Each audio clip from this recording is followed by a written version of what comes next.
Alright, let's talk about Modsera watches. You've probably seen these eye-catching Seiko Mod designs popping up everywhere, promising luxury looks for bargain prices.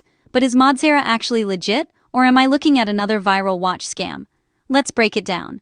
Modsera markets itself as a US or Canada-based brand, but here's the truth.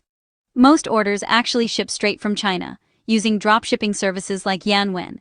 That means you could be waiting anywhere from 10 days to over a month for your watch to arrive, if it arrives at all.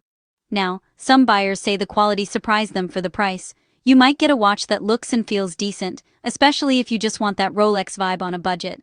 But plenty of others report flimsy bracelets, misaligned dials, scratches, or even watches that feel more like toys than timepieces. A big red flag: Modsera has a reputation for poor customer support. If something goes wrong, you might get ghosted. Plus, the website has been known to disappear for weeks at a time, making it pretty much impossible to track your order or ask for a refund. There are even reports of the company changing its name, from Modsera to Modserazzi W, to dodge bad reviews. That's never a good sign. So, what's the verdict?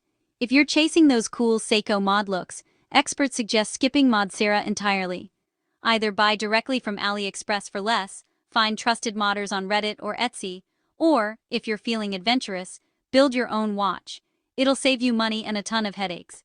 Bottom line, Modsera isn't an outright scam, but it's definitely high risk. You might get lucky or you might just get burned.